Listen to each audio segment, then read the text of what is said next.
The farm, the truck, the 31 years of a life built together, gone. Not slowly, not with warning, just gone.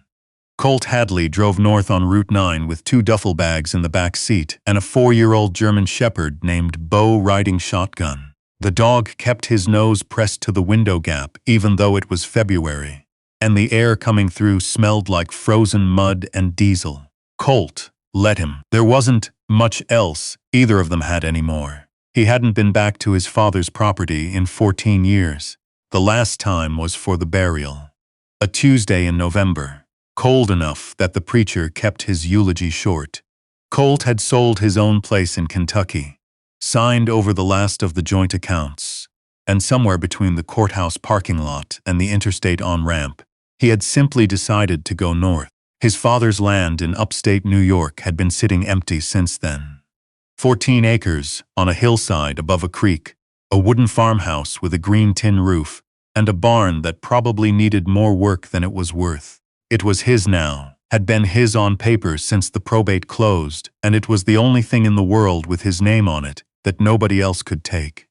Beau lifted his head and looked at him. "I know," Colt said.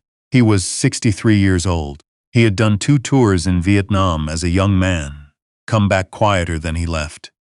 Married a woman named Sylvia who understood the quiet, or at least accepted it, and spent 3 decades farming and doing what needed doing. He had never been a man who asked for much. He figured that counted for something. He was still figuring. The GPS lost signal somewhere past Cooperstown, which didn't surprise him. He found the turnoff by memory. A county road that bent left past a collapsed stone wall, then a gravel lane that climbed through second-growth timber before opening up into a flat clearing where the farmhouse sat. He stopped the truck at the edge of the clearing and left the engine running. The house looked smaller than he remembered. The green paint on the trim had gone gray, and one of the porch steps had buckled inward, but the roof still looked solid. His father had been a careful man about roofs.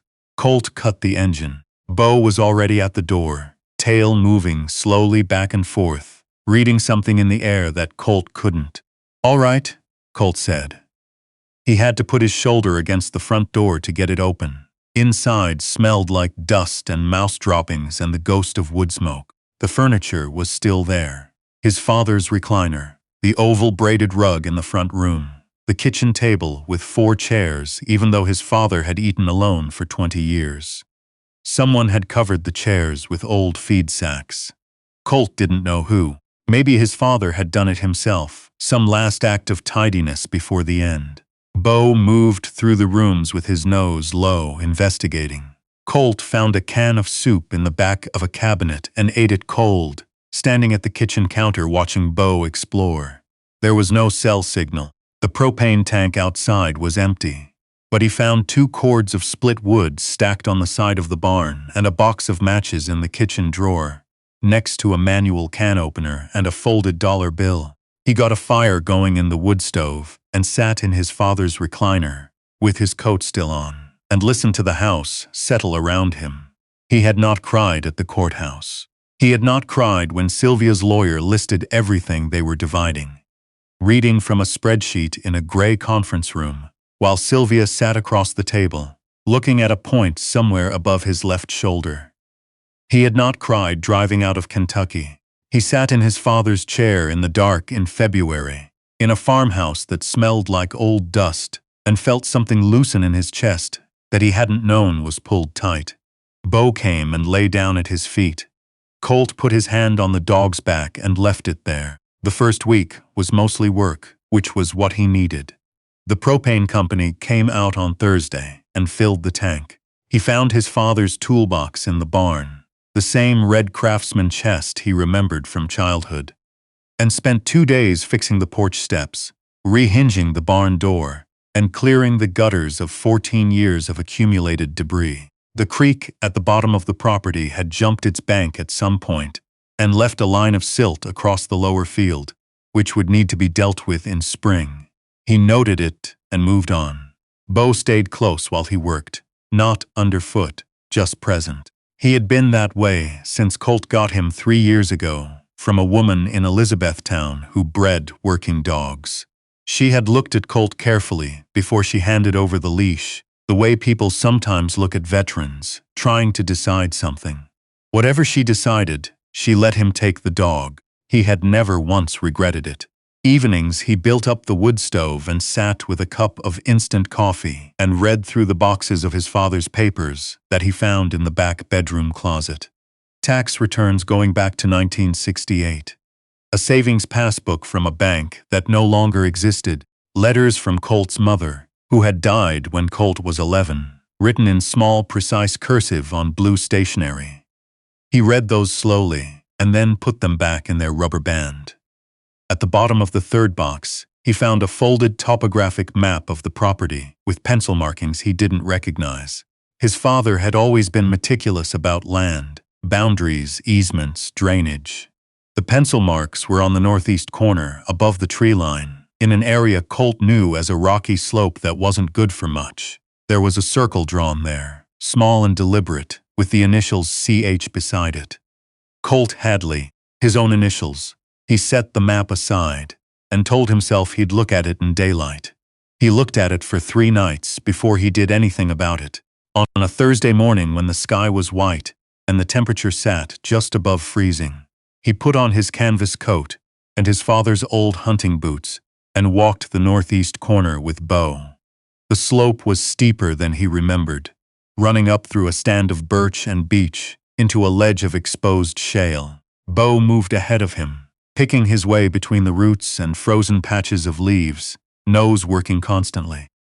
Colt followed the map as best he could, but the pencil circle was inexact, covering maybe half an acre of ground. He was starting to think this was foolish when Beau stopped. The dog had his nose pressed to the ground near the base of a large beech tree, its bark smooth and gray as old bone. He wasn't barking. He just stood there, absolutely still, the way he went still when something mattered. Colt came up beside him and looked. At first he didn't see anything, just root and frozen leaf litter, and the gray-brown ground of late winter. Then he got down on one knee and looked more carefully at the base of the tree, where the roots formed a rough triangle with the slopes, and he saw it. The edge of something flat and metal, barely visible beneath an inch of composted leaves. He brushed the leaves aside with his gloved hand. A steel door, horizontal, set flush into the hillside, maybe 3 feet by 4. It had a single handle, the kind with a thumb latch, and a padlock through a hasp. The steel was surface rusted but not rotted. Whoever built this had built it to last. Colt sat back on his heels and looked at his dog. Beau looked back at him, tail moving slowly. "All right," Colt said again. It was becoming his word for things he didn't have other words for yet. He didn't have a key. He walked back to the farmhouse and spent 40 minutes going through every drawer, every tin, every coat pocket in the back closet, before he found it, a small brass key on a wire ring, hanging on a nail inside the back of the pantry cabinet behind a row of mason jars. The tag on the wire said nothing, just a key. It fit. Below the door, a set of concrete steps went down into the dark. Colt had brought a flashlight. He swept it around before he went down, and what he saw made him stand at the top of the steps for a long moment without moving. It was a root cellar, but not a root cellar. The walls were poured concrete, about 8 inches thick from the look of the exposed edge near the door frame. The space was roughly 12 feet by 18, with a low ceiling, and it was dry, remarkably dry for something built into a hillside. Metal shelving units ran along both walls, bolted into the concrete. On the shelves were crates, sealed plastic bins, and at the far end, a steel cabinet. His father had been in the Army Corps of Engineers before he farmed. He had come back from Korea with an understanding of concrete and a distrust of impermanence. Colt understood that now in a way he hadn't as a boy. He went down the steps. The bins were sealed with rubber gaskets, the kind designed to keep moisture out. He opened the nearest one carefully. Inside, wrapped in waxed canvas, were tools, good ones, hand tools, a brace and bits, chisels, a draw knife. The kind of tools that didn't require electricity. He opened the next bin. Canning jars, empty, nested in packing paper. The crates held more lantern parts, coils of copper wire, A hand-crank grain mill still in its original box. The steel cabinet at the end was unlocked. Inside was a tin document box, and inside that, beneath a layer of waxed paper, he found a letter. The handwriting was his father's, the careful, slanted print of a man who had learned to write before ballpoints, who pressed the pen with intention. Colt, if you're reading this, I'm gone and you've come home, which means something hard happened. I figured something hard would happen eventually. It usually does. I built this the winter after your mother died. I needed something to do with my hands, and I needed to feel like I was providing for somebody, even if I didn't know who or when. I guess it turned out to be you. The land is yours, free and clear. I paid off the last note in 1987, and I've got the deed in the box here. Don't let anybody tell you different. I wasn't always a good father. I was better at building things than talking about them. But I thought about you more than I ever said. The tools are worth something. The land is worth more. What I want you to know is this. Your grandfather homesteaded this hill, with nothing but a mule and 2 good arms, and he built something. I watched him do it. You've got that same thing in you, whether you know it or not. Take care of whoever you've got with you. I hope you've got somebody. Dad. Colt read the letter twice. He was sitting on the bottom concrete step, with the flashlight between his knees, and the cold was coming up through the floor into his boots, and he couldn't hear anything except the sound of Beau's breathing at the top of the stairs. He folded the letter and put it in his coat pocket. He sat there for a while. He didn't tell anyone about it for 3 weeks. There was no one to tell. He inventoried the cellar carefully over several days, cataloging everything in a notebook he found in his father's desk. The tools alone were substantial. The hand-crank mill was a collector's item, probably. But those weren't the things that stayed with him. It was the deed his father had mentioned, and the survey plat folded beside it, and a 1-page handwritten note listing the property boundaries in the clear legal language his father had copied from the county records, annotated in pencil. Timber rights retained, mineral rights retained, water rights from the east branch of the creek, 14 acres, his, no mortgage, no lien, no one else's name on the paper. He started working the barn in earnest. There were things that could be sold, old equipment, a tractor that needed work but ran, scrap metal in useful quantities. He drove into town twice a week for supplies, and slowly, the farmhouse began to feel like somewhere a person lived rather than somewhere a person was waiting. Beau established his routines quickly. Morning patrol of the perimeter, a thing he seemed to take seriously. Afternoons sleeping near the wood stove. Evenings watching Colt the way dogs watch people when they're deciding whether the person is all right. The call came on a Sunday in March. He had 1 bar of cell signal at the corner of the front porch if he stood at a specific angle. He was standing there when the number came up. Sylvia's number, which he hadn't deleted, which he probably should have. He answered it because he was 63 and because some habits die hard. I need to talk to you about the property, she said. No greeting. Which property? Your father's place. The farm up north. He was quiet for a moment. What about it? We were married when you inherited it. That means it's a marital asset, Colt. My lawyer says. Your lawyer can say whatever he wants. His voice was flat, not angry. He had used up the anger somewhere on Route 9 in February. What was left was something simpler. The property was in my father's estate. It transferred to me by inheritance. That's not a marital asset. That's not what we were told. Then you were told wrong. There was a pause. He could hear her breathing, or maybe it was just the connection. I'm not trying to be difficult, she said. And the thing was, he believed she believed that. Some people just moved toward things without recognizing what the moving looked like from the outside. Sylvia, he said. I don't have anything. I have 14 acres and a farmhouse that needs work and a dog. You have the house, the accounts, the equipment. Let this one go. Another pause. My lawyer is going to send a letter. He can send it.